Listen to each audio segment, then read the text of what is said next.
안녕하십니까, 홍쌤입니다. 주식보다 기업, 오늘의 강의 시작하도록 하겠습니다.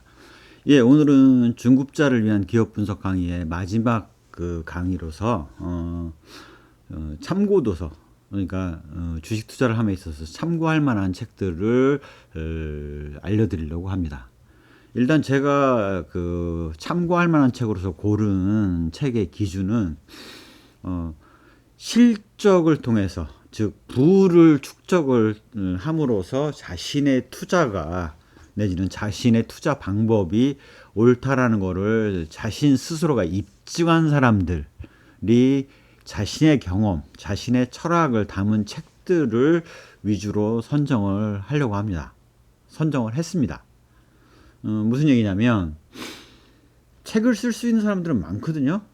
하지만 실제로 그런 투자를 통해서 돈을 번 사람들에 대해서는 입증되지 않은 사람들이 있어요. 아직까지는 저도 그 주식 투자를 이제 시작한 지 얼마 안 되어서 제 자신의 이런 분석 방법이 과연 주식 투자에 도움이 되는지 안 되는지를 현재까지는 아직은 그 확정할 수가 없습니다. 이제 기다리고 있는 거죠. 그런 면에서 보면 저는 이제 이미 이전 그 수업에서 말씀드렸던 것처럼 저는 트레이더라기보다는 그 인베스터에 해당한다라고 볼 수가 있습니다. 즉 사고 파는 사람이 아니라 좋은 종목을 골라서 그러한 종목에 해당되는 기업을 오랜 기간 보유함으로 인해서 그 기업들이 본원적인 모습이 드러나서 가격이 오름으로써 제가 투자한 방법이 맞는지를 검증하는 장기 투자를 목표로 한다라고 보실 수가 있겠습니다. 또한 장기 투자와 함께 당연히 따라오는 거는 제가 아는 기업들 중에서 가장 안전하고 가장 오를 확률이 높다라고 생각하는 주식에 집중 투자를 하기 때문에 적어도 뭐 한 두세 종목 내지는 다섯 종목 이내의 종목에 있어서는 좀 많은 돈을 좀 투자를 하고 있고, 나머지 주식들에 있어서는 그냥 상대적으로 소액을 투자를 해서 집중 투자하는 종목은 지금 한 네 종목 정도가 되겠습니다.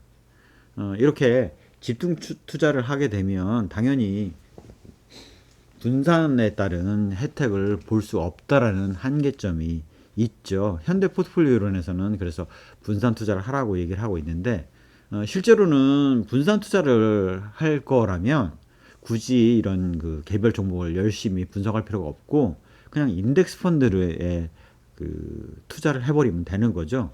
즉 한국 시장, 한국의 주식 시장을 믿고 뭐 코스피 200에 투자하는 ETF를 투자하는 것이 차라리 방법이지, 그렇게 분산 투자를 통해서 높은 수익을 낼 수 있을 거라고 생각하지는 않습니다. 물론 주식 그 코스피 200 지수에 투자하는 게 은행 이자보다는 당연히 낫겠죠. 좋겠죠. 하지만 이런 그 가치 투자를 하고 있는 사람들의 철학 입장에서 본다면 좀 안 맞는다라고 말씀드릴 수가 있겠고, 뭐 이런 부분은 저 혼자만의 얘기가 아니라 바로 여기 워런 버핏이 그런 얘기를 했었죠. 집중 투자를 해야 된다라고.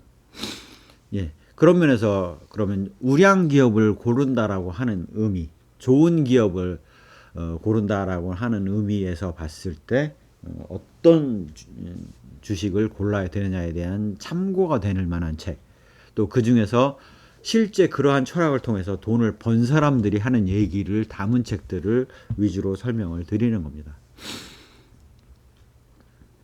그런 우량 주식에 투자하는 방식에 있어서 가장 대표적인 사람은 피터 린치입니다. 피델리티라는 대규모 펀드에서 투자를 했었는데 그분이 지은 책이 전설로 떠나는 월가의 영웅들, 이기는 투자 이야기가 있죠. 저는 그래서 제 그 아이한테도 추천을 했지만 전설로 떠나는 월가의 영웅들을 여러 번 읽어보라고 추천을 했습니다. 한 10번 정도를 읽어보라고 추천을 한 거죠. 그렇게 하면서 본인이 모르는 게 없을 때까지 책을 읽어라 라는 얘기를 했고요. 그다음에 이제 이런 전설로 떠난 월가 영웅들을 그렇게 여러 차례 읽어서 많은 것들을 깨닫고 나면 그 다음에는 이제 적어도 기업을 바라보는 안목은 좀 트여 있다라고 보실 수가, 최소한의 안목은 트여 있다라고 보실 수가 있겠죠. 그다음에 이제 그 피터 린치가 진 책 중에서 이런 이기는 투자 같은 경우는 펀드 매니저가 어떤 일들을 하고 있는지, 그다음에 전설로 떠난 월가 영웅들을 다 읽고 나면 항상 남는 거는 그거거든요. 도대체 그래서 종목을 내지는 산업을 어떻게 골라야 되고 왜 그런 거 골라야 되느냐에 대한 사례를 얘기해 주는 것이 바로 이기는 투자라고 보실 수가 있습니다. 그 다음에 이제 피터 린치가 은퇴하고 나서 자신의 오랜 경험을 다 누적해서 개인 투자자로서 내지는 그 돈 많은 사람이 투자를 할 때 투자를 하면서 겪은 것들을 엮어서 낸 책이 바로 투자 이야기라고 보실 수가 있습니다. 그래서 초보자가 주식 투자에 대해서 공부를 하면서 가장 좋은 바람직한 책으로 제가 권하는 책은 전설로 떠나는 월가의 영웅들이라고 볼 수가 있겠고요. 이러한 방식을 통해서 주식 투자를 시작을 하게 되면 적어도 한 10번 정도를 읽고 전설로 떠나는 월가의 영웅들이라는 책에 대해서 모르는 사항이 없을 때 주식 투자에 들어가게 되면 가장 큰 문제점은, 저도 마찬가지로 겪었지만 가장 큰 문제점은 주가가 떨어질 때, 투자했던 종목의 주가가 떨어졌을 때 마음을 추스리는 일이 쉽지가 않습니다. 돈이 투자가 되지 않았을 때는 마음을 추스리는 일 자체가 별게 아니에요. 그런데 정말로 자기의 피 같은 돈이 들어가서 투자가 됐고 그게 이제 파란색을 보이면서 가격이 뚝뚝뚝 떨어졌을 때는 마음의 평정을 유지한다는 것이 쉽지가 않습니다. 그렇다고 해서 손실 나본 상태에서 팔아버리면 완전히 주식 투자 실패가 되는 거고요. 또한 이제 비투를 했다가 위기가 왔을 때 이제 계좌가 다 털린다 그랬을 때는 정말 큰 일이 난다라고 볼 수가 있겠죠. 그래서 전설로 떠나는 월가 영웅들을 읽고 이해를 한 다음에 자신의 마음을 추스리고 자신의 투자 철학을 원칙으로 삼아서 지키는 방법에 대해서 설명을 해주는 책이 바로 박영옥의 주식 투자 절대 원칙입니다. 박영옥 대표님 같은 경우는 원래 이제 증권사 쪽에 계시다가 개인 투자자로 전환을 하셔가지고 돈을 많이 버셔가지고 주식 농부라는 그 개념을 통해서 농사 짓듯이 주식 투자하는 방법에 대한 그 마음가짐을 알려주시는데요. 그런 면에서 주식 투자 절대 원칙은 꼭 마음에 새기고 실천하기 위해서 노력해야 되는 책이라고 보실 수가 있습니다. 그래서 기법을 일부 가르쳐줬다면 주식 투자 절대 원칙은 기법보다는 자신의 마음을 추스리고 다스리는 방법, 그다음에 미래를 예상하는 그 고유의 철학을 알려주고 있는 것이 박영옥의 주식 투자 절대 원칙이라고 이해를 하실 수가 있겠습니다. 그다음에 이제 가치 투자자로서 대가로 꼽히는 워런 버핏이 고른 책이 벤자민 그레임의 현명한 투자자이고요. 필립 피셔의 위대한 기업에 투자하라입니다. 벤자민 그레이엄의 경우는 그 워런 버핏의 스승이기도 한데요. 워런 버핏의 경우는 벤자민 그레이엄의 현명한 투자자의 8장과 20장을 정확하게 꿰뚫는 사람이 있다면 대학 교육을 받은 사람보다 오히려 더 선호한다 라고 얘기를 하고 있죠. 즉 벤자민 그레이엄의 현명한 투자자 8장과 20장을 꿰뚫고 있다면 대학교 내지는 대학원에서 재무관리 수업을 듣거나 전공한 사람보다 오히려 뛰어나다라고 생각한다라는 게 워런 버핏의 지론이기도 합니다. 또한 워런 버핏의 경우는 담배꽁초 투자법이라는 투자법을 맨 처음에는 구사를 했었습니다. 즉 저퍼의 값싼 주식을 사서 짧은 기간 동안 그 퍼가 올라가면서 가격이 올랐을 때 팔고 떠나는 방식. 비유를 하자면 그런 거죠. 길거리에 떨어져 있는 담배꽁초를 불 붙은 담배꽁초를 주어서 한 모금 빨고 그 꽁초를 버리는 거죠. 그러면 별 위험 부담 없이 돈을 벌 수 있다라는 게 그 당시에 많이 퍼져 있던 담배꽁초 투자법인데요. 워런 버핏의 경우는 벤자민 그레이엄의 현명한 투자자와 특히 필립 피셔의 위대한 기업의 투자라를 보면서 또한 찰리 먼거를 만나서 그렇게 별로 도움이 안 되는 기업보다는 위대한 기업, 우량한 기업, 정말 동업자 삼고 싶은 기업에 투자를 할 때에만 주식 투자를 제대로 할 수 있고 돈을 벌 수 있다라는 이야기를 듣고 자신의 생각을 바꾼 뒤로는 그런 담배꽁초 투자법은 버렸다라고 얘기를 하고 있습니다. 또한 현재 그 워런 버핏이 들고 있는 기업들의 주식들을 보시면 그분이 투자했을 때부터 이미 퍼가 저퍼가 아닌 고퍼주였다. 즉 성장하는 기업들을 샀었지 퍼가 낮고 성장성이 낮은 기업을 사는 것은 아니었다라는 것들을 좀 말씀을 드립니다. 또한 피터 린치도 마찬가지입니다.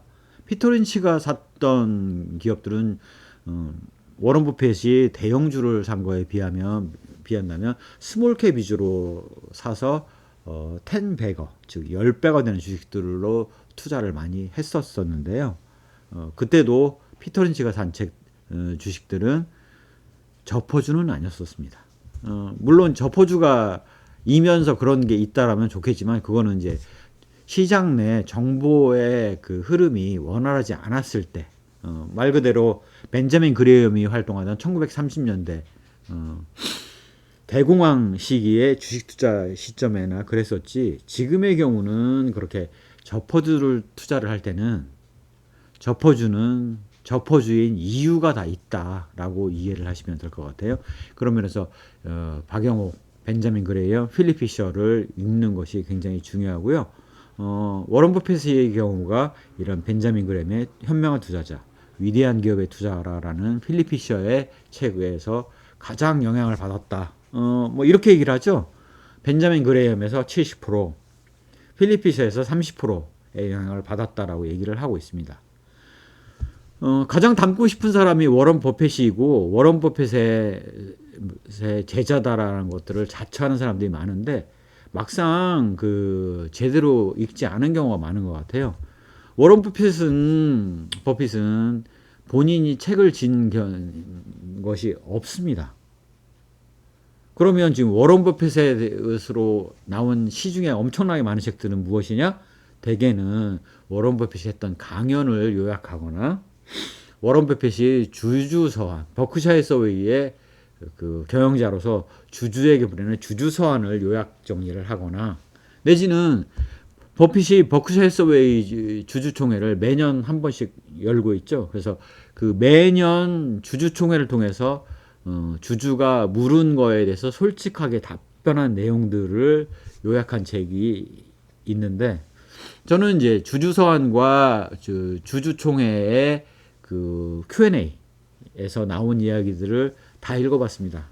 그런데 제가 생각할 때 도움이 되는 내용은 주주서한보다는 그 워런 버핏이 Q&A를 통해서 찰리 먼거와 함께 주주가 물은 것들에 대해서 답변한 책들이 답변한 내용을 정리한 워런 버핏 라이브라는 책이 훨씬 더 도움이 됐었고요.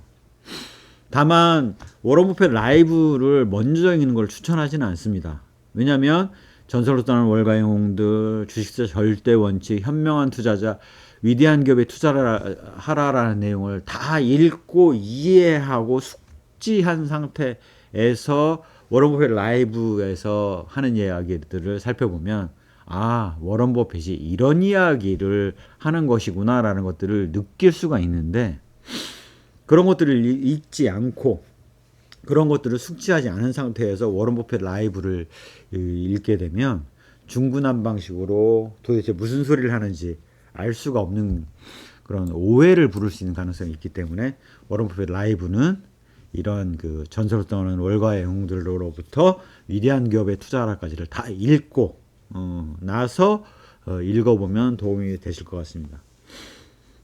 이렇게 하고도 아쉽다. 뭔가 구체화되지 않고 도대체 내가 어느 분야에 어떻게 투자해야 될지 모르겠다라고 했을 때는 제가 추천하고 싶은 책은 서재영의 투자교실이라는 책이고요. 이 책은 시중에서 팔지 않아요. 대신 서재영 대표님의 경우는 예전에 그 자산운용사, 은행을 거쳐서 자산운용사에서 12조 정도의 펀드를 운영하셨던 경험을 가지고 계신 대표이사이셨고요.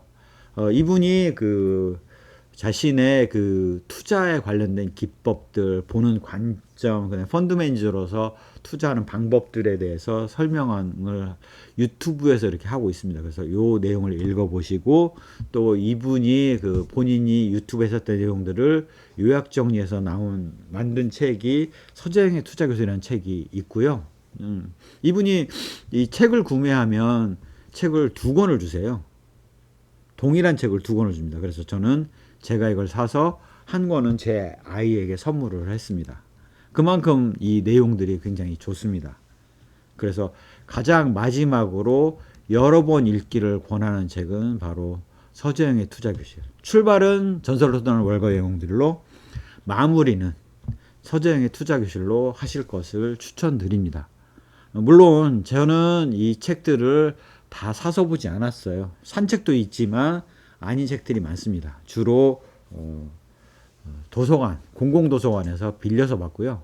워낙 유명한 책들이기 때문에 대부분 다 있습니다.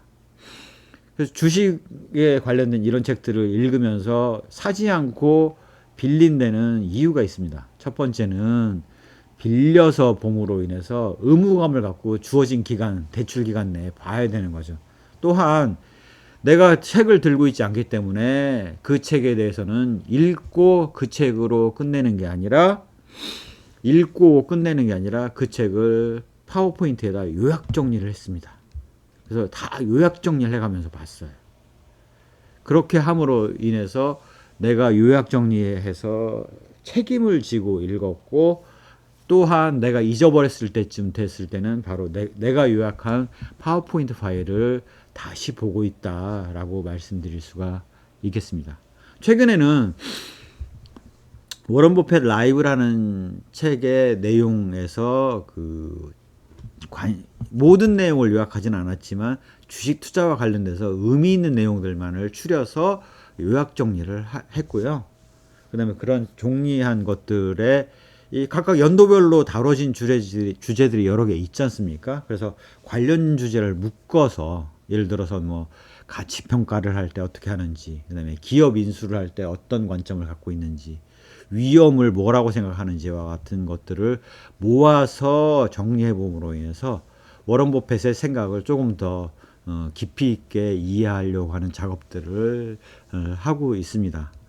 그래서 이런 것들을 읽고 이해가 된 상태에서 주식 투자를 보셨을 때가 훨씬 더 바람직하다라는 이야기를 말씀을 드리겠습니다. 이 책들 사지 마시고 꼭 그 동네 그 구립도서관이 여러 군데 있죠, 주변에. 거기서 꼭 빌려서 보시기 바라고요. 빌려서 보실 때는 읽고 요약 정리까지를 꼭 해서 중요한 것들은 휴대폰으로 사진까지 찍어서 보관하시면서 자기의 지식으로 만들어서 공부를 하신다면 도움이 되실 것 같아요. 그래서 요걸 다 읽고 나면 서재영의 투자교실 책을 사서 최종 정리를 하시면 도움이 되실 것 같고요. 그 다음에 서재영 투자교실에서 책을 사시면 그 책이 2권이 오기 때문에 그 중에서 한 권은 자신이 권하고 싶은 자신의 정말 가까운 사람에게 추천해 주시기를 바라겠습니다. 예. 주식보다 기업 중급자를 위한 강의를 했고요. 그런 것들을 통해서 좀 실제 분석에 있어서 도움이 되는 지식과 함께 어디서도 들어보지 못한 실무적인 분석 기법에 대해서 설명을 잘 드렸으니까 그런 것들은 이제 세부적인 기업 분석 기법이라고 보실 수가 있겠고요. 오늘 권해드린 책들을 자신의 걸로 만들어서 주식 투자하는 그 철학, 그 다음에 이론, 그 다음에 방법론까지를 잘 마음에 새기셔서 자신만의 그 철학을 실천할 수 있는 지식을 쌓으시기 바라겠습니다. 중요한 건 아는 게 중요한 게 아니에요. 알면 뭐 하겠습니까? 실천을 안 하면 소용이 없는데. 그래서 그런 책들을 꼭 읽고, 아니면 이미 주식 투자를 하셨다면 지금부터라도 다시 읽고 자신이 무엇을 잘못하고 있는지를 점검해 보는 노력도 필요하리라고 생각을 합니다. 다음 시간부터는 이제 그 이전에 했던 강의들에 대해서 고급 분석 전문가들을 위해서 좀 허심탄회하게 처음부터 다 놓고 얘기를 해보는 시간을 갖도록 하겠습니다. 예, 수고 많으셨습니다. 제 강의가 도움이 되셨다면 구독, 좋아요, 알림 설정 부탁드리겠습니다. 감사합니다.